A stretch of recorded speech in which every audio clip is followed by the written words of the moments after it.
Every year we were always feeling that Shavuos just comes and goes, Kaye, and especially if a person stays up all night and sleeps most of the day, Shavuos just sort of feels like, where was it? By Pesach you get into the Chag, by Sukkot you get into the Chag, and Shavuos it's one day and it's over and finished. So the truth is, we do have a bit of residue left over from Shavuos even in the following week. The minhag, pretty much widely accepted, is not to say Tachanun for the whole week following Shavuos. Why? So the Magen Avraham quotes a Ravya. The Ravya says it's based on the original fact that at the time of the Beis HaMikdash, when people would come Aliyah L'Regel, so you have to bring a korban every time you come on Aliyah L'Regel. Ideally, you should bring the korban on Shavuos itself. But what happens if the person didn't manage? So you have 7 days of Tashlumim. You have another 6 days after Shavuos in which you can still bring your korbanot. So you see those days are special. So the Ravya says, just as you can bring your korban for another 6 days, you have din of Tashlumim all 7 days. So too today, in order to remember that, to relive that, to mark it, we don't say Tachanun for 7 days, starting with Shavuos. It's interesting because why should a din, which is l'chara totally b'di'eved, the person didn't manage to bring his korban on Shavuos itself, so he has another 6 days to do so. Why should that affect me today, that every single day for the next 6 days after Shavuos, I don't say Tachanun? But apparently it indicates to us that somehow something of Shavuos continues on, not just for 1 day, but for 7 days. The Chok Yaakov, one of the Achronim on Shulchan Aruch, goes even further. He suggests there's a halacha that if a person forgot to say Shehecheyanu, let's say the first night of Sukkot or the first night of Pesach, so he gets to say it the next day and he forgot to say Shehecheyanu the next day, so he has the whole Chag in which to say Shehecheyanu. Says the Chok Yaakov, the same thing when it comes to Shavuot. You forgot to say Shehecheyanu, Leil Shavuos, the morning of Shavuos, the day of Shavuos, so you've got another 6 days and you can still say Shehecheyanu for Shavuot. How does that make any sense?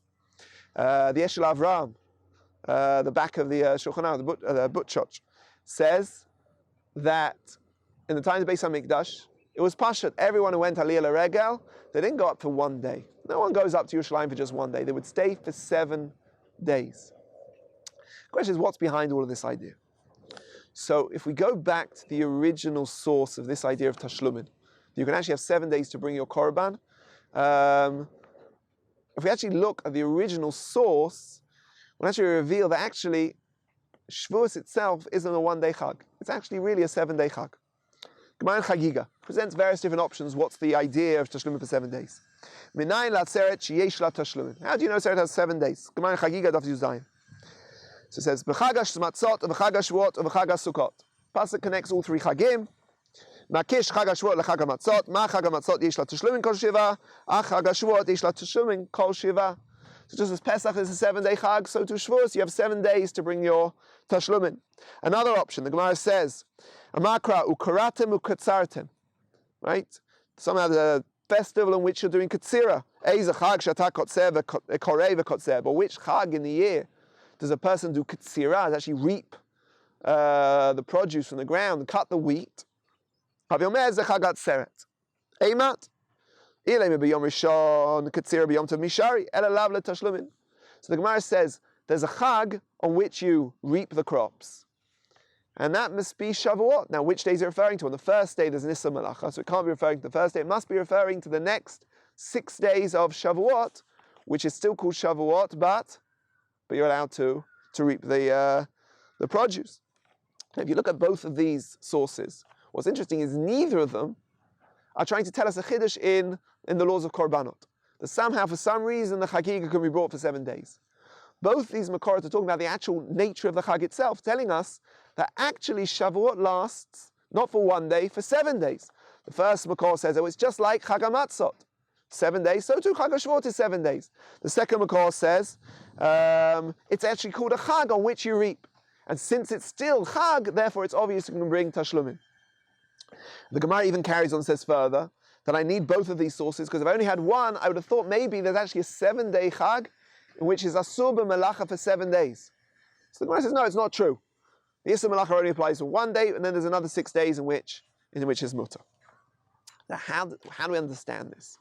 So the Gemara there in Chagiga hints a little bit, and it's more explicit in the Gemara Rosh Hashanah, that Chag HaShavuot is unique in the calendar of the year, in that it's not given a date in the Torah. Every other Chag tells you precisely on which day in the month the Chag falls, and it gains its Kedusha through that.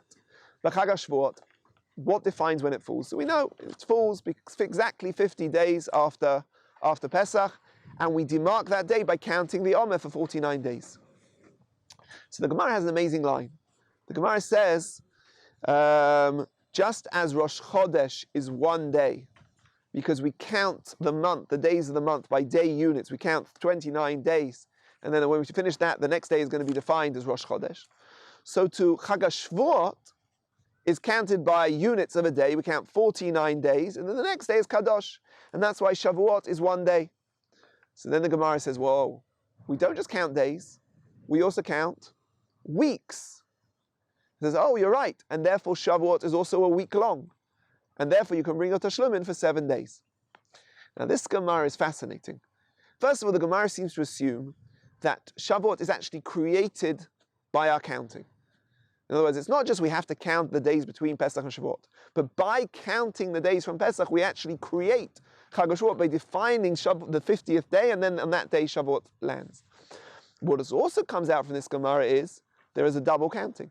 Beis Halevi is famous for this. Beis Halevi said, if somebody forgot to count one of the days of the Omer, so he can carry on counting each of the weeks, because there are two separate mitzvahs. There's a mitzvah to count the days, and the mitzvah to count the weeks.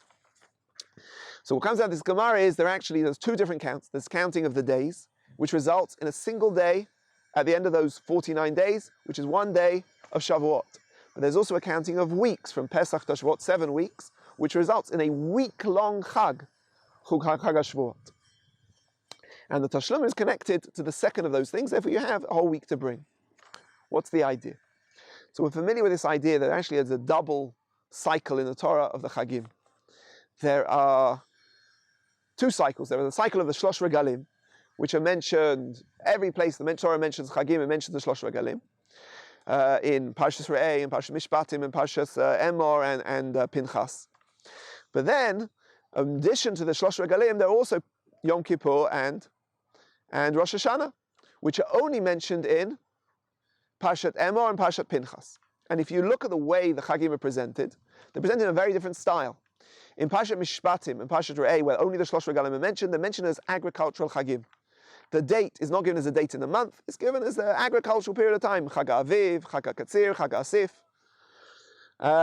In Parshat Re'eh and Parshat Mishpatim, it doesn't mention that there's an Isur Malacha. Rather, these are agricultural festivals which are naturally times where a person would celebrate, and there's a mitzvah to have that celebration and recognize that our success, our agricultural success, comes from Hashem. Whereas in Parshat Pinchas and Parshat Emor, where the Torah also mentions Rosh Hashanah and Yom Kippur, so there the Torah gives specific dates to every single Chag, dates in the month, and the Isur Malacha that exists on those days are mentioned. And apparently there are 2 reasons to keep the Chagim. One is, as we mentioned, 3 significant points in the agricultural cycle which we have to celebrate. The second reason is, every single date, all the dates in which the Chagim fall, were historically significant dates. Pesach, we came to Mitzrayim, Shavuot, we got Matan Torah, Rosh Hashanah is the beginning of the creation of the world, the creation of man, Yom Kippur, when HaKadosh Baruch Hu forgave us. There's a significance to the dates themselves. Now, based on what we saw in the Gemara Rosh Hashanah, that there's a double counting to Shavuos, so apparently there's another distinction between these 2 cycles of Chagim. The cycle mentioned in Emor and Pinchas, days of Kedusha, we're always talking about a single day. There was a date in the year in which a significant event happened, and we commemorate that and we relive that on that day. And that day has Kedusha Tayom, and therefore there's an Isur Malacha. Whereas the agricultural festivals are always referred to by the Torah as a week long, a whole week. Pesach is a week long, Sukkot is a week long, but apparently also Shavuot is a week long. So when we count the Omer from Pesach to Shavuot, we're doing 2 things. We're counting from the day of Kedusha of Pesach, 49 days, which results in a day of Kedusha of Shavuot. That's connecting Pesach, you see it's Mitzrayim, to Shavuot as Matan Torah, 2 significant days connected by days. But we're also counting the agricultural festival of Chag Aviv, and we count 7 days to end up with the agricultural festival of Chag HaKatzir, which is Shavuot. Why 7 days? So 7, Kimat B'chol Makom, 7 always represents this idea of recognizing the Kedusha inside the physical world. Maharal is famous for developing this idea at length, that the physical world is represented by 6 directions, forwards, backwards, right, left, up and down. The 7 is the shoresh, the core, the source of the physical success of the physical world. And so we want to talk about the idea of recognizing there's a physical world, but its success, its bracha came from the spiritual dimensions. So we use the number 7. So agricultural festivals have to be 7 days long, because it's about internalizing this idea that all our physical success in the agricultural world and in all the physical world really comes from HaKadosh Baruch Hu. So we have a double Chag cycle, and Shavuos has both elements. Kedusha Sayom is only 1 day, that's Matan Torah, and then there's another 7 days, which is still Chag for all intents and purposes. There's no Issa Melacha, because it's not about the Kedusha of the day, it's about an agricultural recognition that our financial and physical success comes from Hashem. So if we get back, the Rashash asks an amazing question. He says, if you can bring Tashlumim for 7 days, maybe you can also bring Korban Musaf for 7 days. He says, no. Because Korban Musaf is about Kedushat Hayom. And it's connected, therefore, to Parshas Pinchas, where we talk about Kedushat Hayom, and every day has a single day of Kedusha. And only the Tashlumim, Aliyah L'Regel, which is about the Shlosh Regalim, which is about the agricultural success. So we count in units of 7, and therefore you can bring your Korban for all 7 days. So you could worry, you can ask, go back to the original Chiddush of the Chok Yaakov, you can say Shehecheyanu for all 7 days. It's not so simple. It's Shehecheyanu connected to Kedushat Hayom, or to actually the 7-day Chag. That leads a lot of Eon, but either way, as we don't say Tachanun for the next 7 days, we should realize it's still Shavuot, and appreciate that all our success in life, it's the time to focus on this idea that our success in life comes from above. Chag Sameach.